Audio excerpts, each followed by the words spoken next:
El enemigo, 3 o 4 días antes, con su artillería de largo alcance, batía nuestra retaguardia y no podíamos salir de aquí.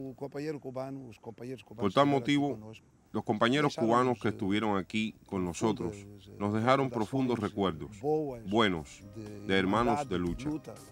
Nosotros no le conocíamos, yo por lo menos. Nos conocí en aquel momento del combate, y es ahí donde se ve el valor de la persona, el valor del pueblo. Realmente las palabras son pocas para decir cuánto quedaron en mi memoria.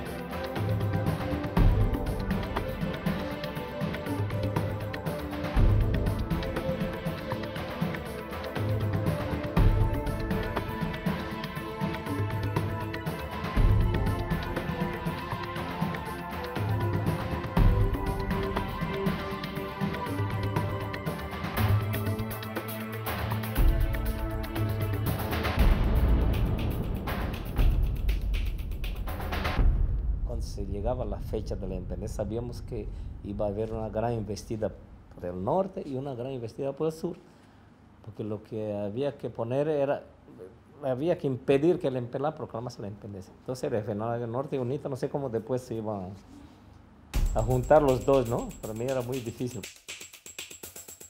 Era muy probable que la incertidumbre estuviese presente en todas las partes involucradas en el conflicto angolano, horas antes de la proclamación de independencia.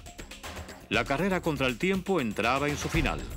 Sin embargo, daba la sensación de que era preciso esperar por el comienzo de los acontecimientos para ir delineando el posible desenlace de cada acción.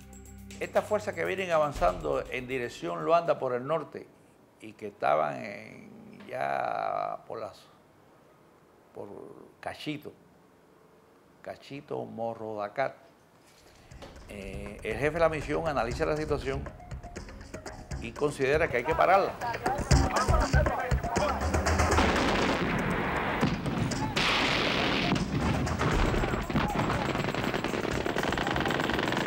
Entonces, como había un paso obligatorio, el paso obligatorio es sobre todo artillería que debe jugar un papel más importante. Y entonces ahí tuvimos que poner cerca del puente que estaba destruido en Río Bengo, nuestras unidades de artillería antitanque. Era los cañones 76, y sobre todo el B-10. Teníamos algunos morteros 120 para infantería que pudiera avanzar. Entonces ahí tuvimos que tener el apoyo de organizativo de la parte cubana, que tenía ya una experiencia grande. Tratar de golpear a los mercenarios y zairenses y del FNLA que estaban arriba de Morro Dacal para echarlos al norte del río Dande, es decir, hasta Puerto Quipiri, y entonces tener el río Dande y atrás el río Bengo. Y eso se decidió hacerlo el día 23 de octubre, ese es el primer combate.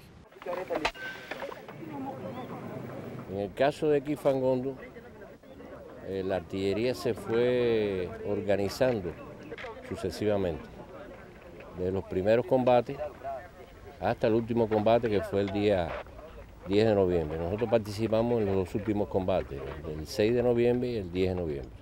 En esa parte de la batalla, que se libró el día 6 de noviembre,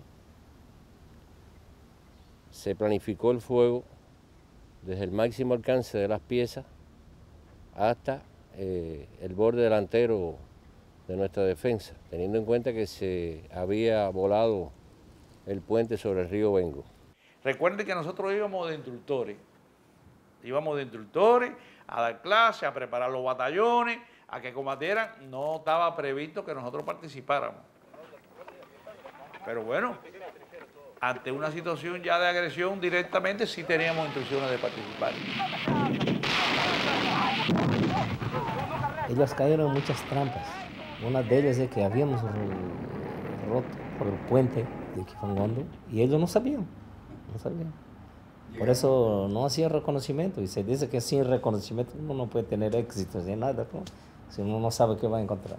Y ellos avanzaron por ahí, ¿no? Hasta que llegaron cerca del puente, ¿no? Y empezó el tiroteo.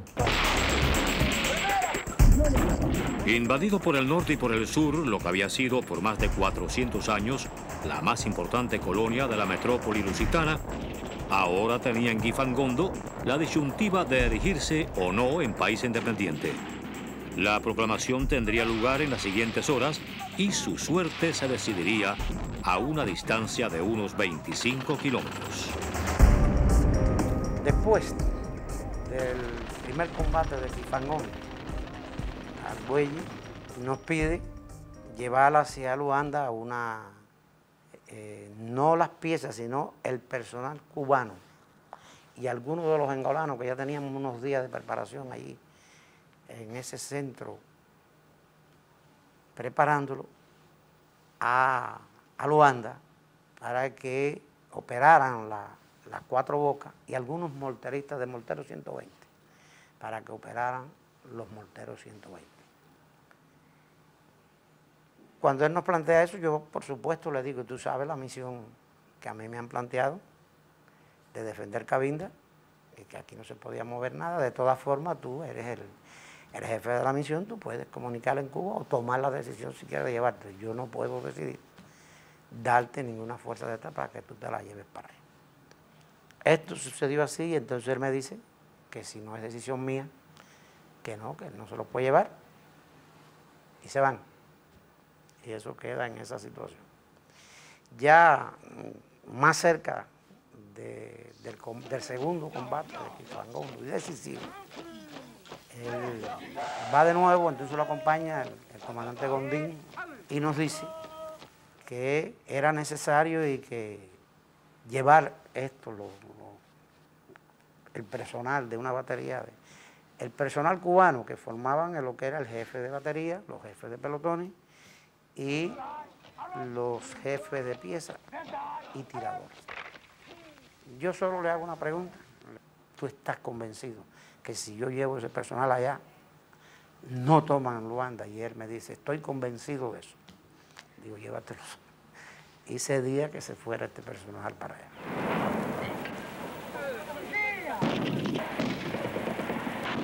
Y los días cuando de facto comenzaron aquí... Y el día 10, cuando comenzaron aquí las salvas de artillería, cuando la artillería comenzó en aquella precipitada huida de las tropas enemigas, al ser fustigadas sus posiciones, entraron en acción las famosas 14,5, las Cuatro Bocas, con el tiro directo contra la infantería enemiga.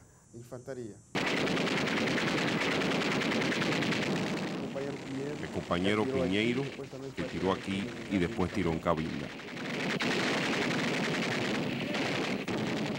Yo tenía a los Belles conmigo y otro jefe de pelotón que estaba en Luanda que me lo agregaron a mí ahí.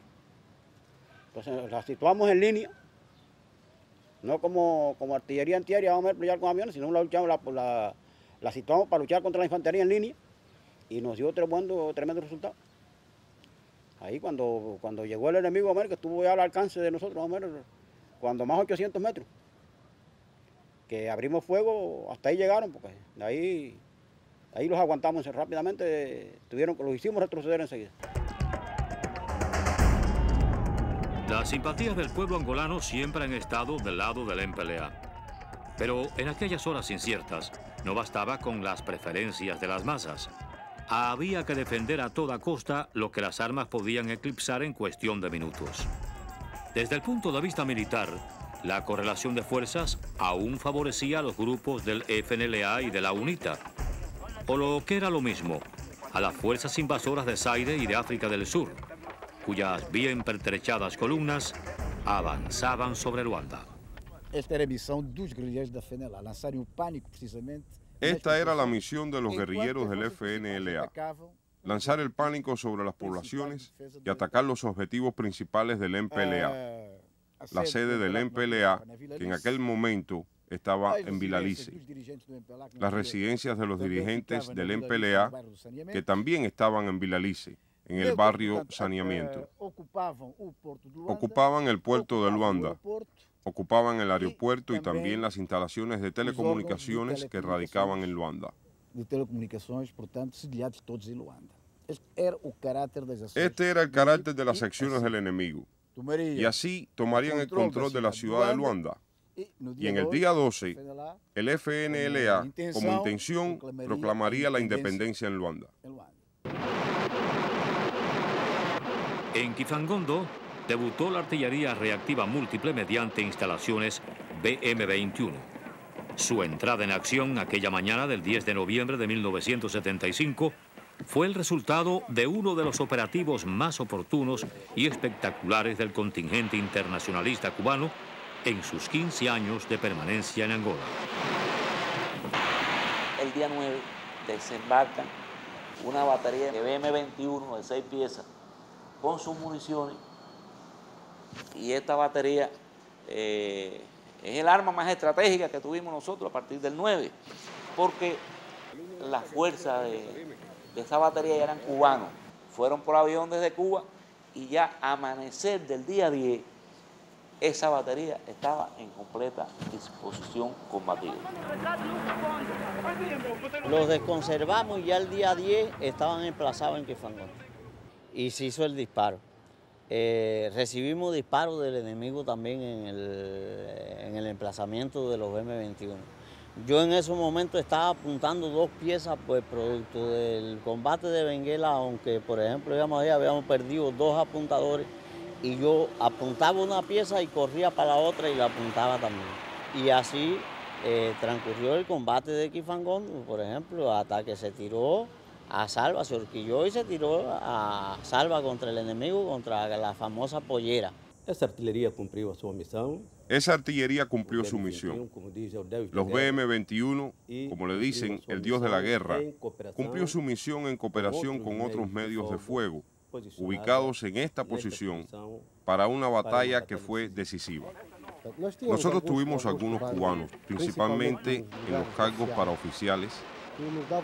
Los BM-21, por ejemplo, no lo conocíamos todavía. Nunca habíamos disparado con ese tipo de técnica. Era una técnica nueva para nosotros.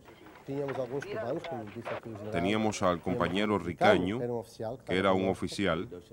Estaban con nosotros otros 2 jefes de pelotones que nos daban alguna asesoría y nos ayudaban. Realmente el BM-21 fue un arma, puede considerarse decisiva en el combate de Kifangondo. Fue un arma con un gran volumen de fuego. Y no se conocía esa arma aquí en el África subsahariana. Pienso que fue la primera vez que se empleó ese tipo de arma.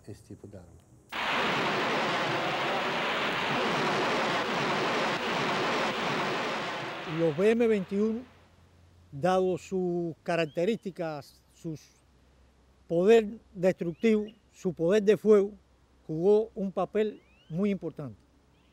Yo tiraba con estas piezas y me recordaba de los efectos que ella había hecho, claro, con sus antecesores, las Katiuskas, las populares Katiuskas de la Segunda Guerra Mundial, y allí lo veíamos, el efecto que hacía tanto psicológico como el poder destructivo que tenía y los grupos, la cantidad de bajas que le causaba al enemigo.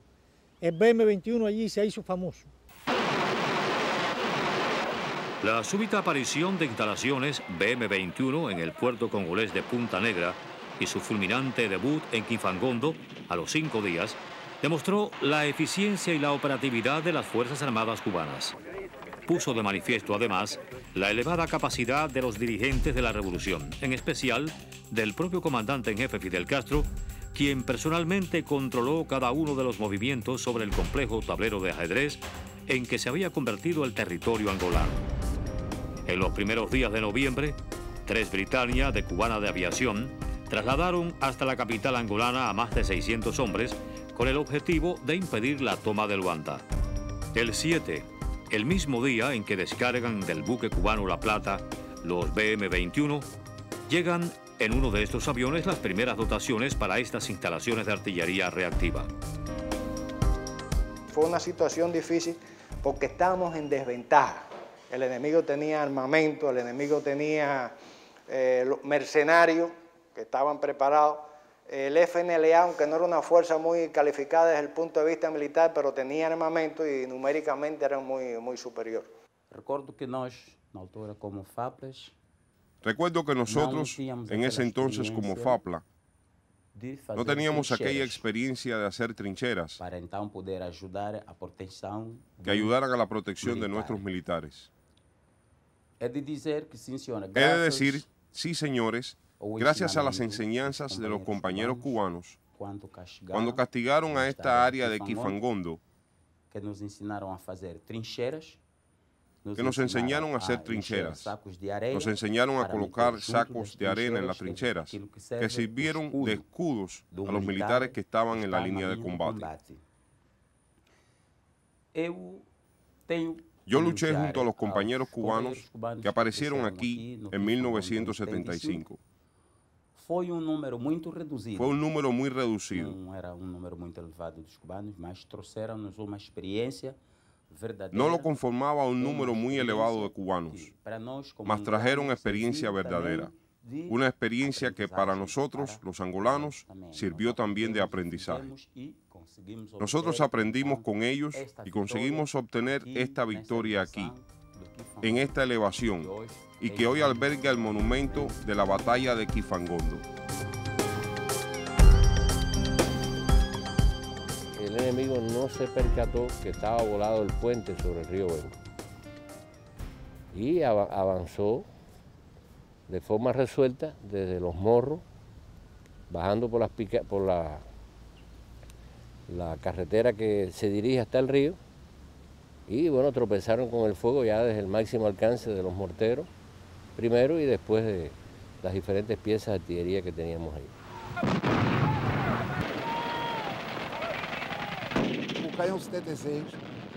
El cañón 76, antes de venir para el frente de combate, había que hacerle el reglaje de puntería. Estas correcciones se hacían con los agregados del aparato de puntería, en relación con la misma dirección que tenía que existir entre el cañón y los referidos órganos de apuntar, el alcance mediante el alza cuando introducíamos distancia. Yo recuerdo bien a un cubano, era joven, debía tener 17 o 18 años, no tenía más. Estaba aquí a mi lado izquierdo. Y cuando los AML 90 se aproximaron al puente, él abrió fuego conjuntamente con otros cañones 76. Pero como no se había hecho ese reglaje, el tiro no era efectivo. Entonces, abríamos el cañón por la culata y le colocábamos unos hilos atrás y al frente. Y así conseguimos batir el primer blindado. Con los otros cañones se hizo lo mismo. Y aquí, en este frente, quedaron 6 AML 90 abatidos por los 76 y por las ZPU-4. Para hacer un blanco tenía entonces yo, que era cargador, apuntar por el tubo, poner una cruz filiar y apuntar por el tubo, cargar y batir el blanco. Y entonces el día 10, allí mismo, en Quifangondo, nosotros estábamos ubicados y teníamos, bueno, todo aquello allí, no se podía hacer arreglaje ni coger ningún nivel de las piezas ni nada, todo era a vista. Ese día fue de júbilo grande tanto para los angolanos que estaban allí como para nosotros, porque había que resistir. Si se resistía, como Argüelles le comunicó a los compañeros allí, que si se resistía 24 horas que llegáramos nosotros allí, pues se ganaba la guerra en Angola. Y así mismo fue. La independencia se proclamó bajo el fuego. La independencia se obtuvo bajo el fuego y ellos venían con un armamento muy pesado. Si no hubiésemos partido el puente, los combates de ese día hubiesen sido dentro de Luanda. Quifangondo se transformó en un verdadero infierno para el invasor zairense y sus protegidos del FNLA. a pesar de los elementos nuevos que ofrecía el teatro de operaciones militares para los cubanos y las desventajas numéricas en técnica, armamento y hombres de las fuerzas mixtas que defendían el importante punto que daba acceso a la capital. Se había fortalecido más la defensa allí en Quinfangondo. Se había traído una batería de ZPU-4, o sea, ametralladoras múltiples antiaéreas, y se habían ubicado en las alturas de Quinfangondo. Se había traído un pelotón de grado 1P, que era angolano, de los angolanos, y se había ubicado a la derecha del puesto de mando. Y 3 cañones 76 que también teníamos ahí. Esto unido a que ya Gondín había tomado la decisión de abrir la presa cerca de Catete e inundar todo el flanco derecho, más la zona izquierda entre la carretera por donde bajaba el enemigo y el mar, que era una zona pantanosa. Esto obligaba a que el enemigo, quisiera o no quisiera, tenía que venir por la carretera esa. Y ahí estaba la defensa nuestra. Ya la cosa es diferente. Se le abren fuego con los cañones 75, 76, con los morteros 120, con los morteros 82, y se le empieza a hacer estrago entre las fuerzas vivas y los medios de combate que venían bajando. Pero no obstante, ya posteriormente se le hace una andanada con los BM-21 sobre Morro de Cal para neutralizar, como se hizo, la artillería de ellos. No sé si fue Fran o, si mal no recuerdo, fue el artillero Delgado, que se percata con los binoculares que están moviendo las tropas y metiéndose en la pollera. El mismo error que nosotros habíamos cometido el primer día de habernos metido allí en la pollera, que nos abrieron fuego contra nosotros ahí, ellos lo cometieron ahí y se metieron ahí. Y entonces se le meten 2 andanadas sobre la zona de la pollera. Y ahí se acabó la guerra. El resultado del combate del día 10, el enemigo retrocedió, que dicen que las fuerzas de Zaire llegaron a Zaire. Y se quedaron allí algunas fuerzas de FNLA.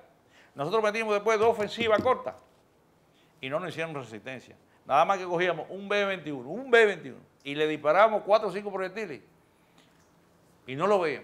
Dejaban una raya por el barrio. No se metieron más nunca por ahí.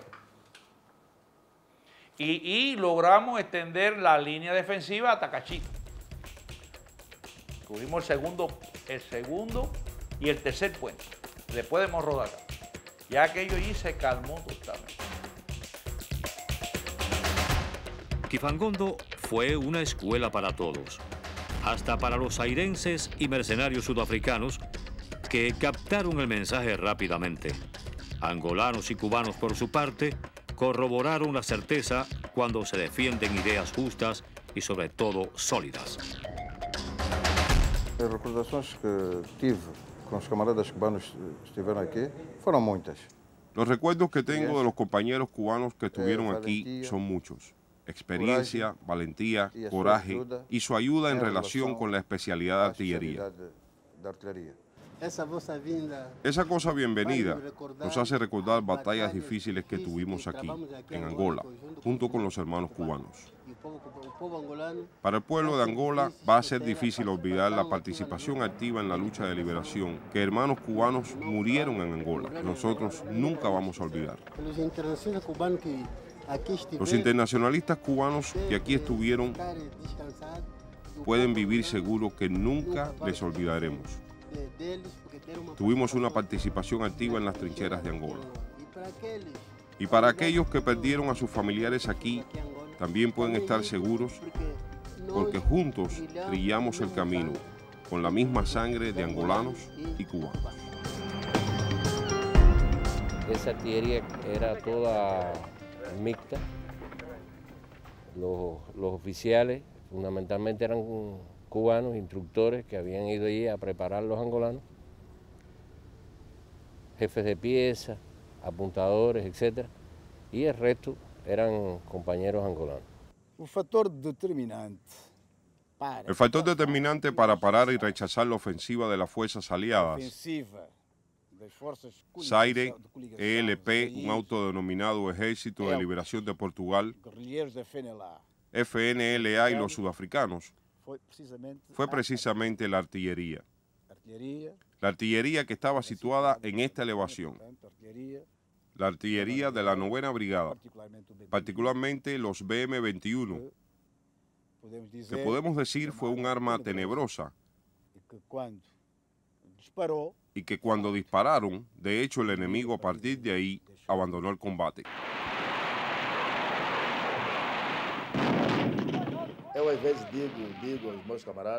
Yo a veces digo a mis compañeros que si no fuese por la intervención de las tropas cubanas, la historia de Angola sería otra. Esa historia que nosotros tenemos, que conseguimos proclamar nuestra independencia el día 11 de noviembre. La de parar a los sudafricanos a partir de Ebo, en Kwanza Sur, Puerto Amboín y en el mismo Kifangondo, se debe no solo a la valentía y organización de las Fuerzas Armadas, en aquel tiempo las FAPLA, sino fundamentalmente a la intervención de las tropas cubanas, que posibilitó de hecho el desequilibrio de los invasores. Hace poco tiempo un periodista me habló sobre el tema y yo he vuelto a repetir que fue fundamental. Para el que no sabe, para el que no conoce, para los jóvenes, la intervención cubana en la guerra en aquellos tiempos.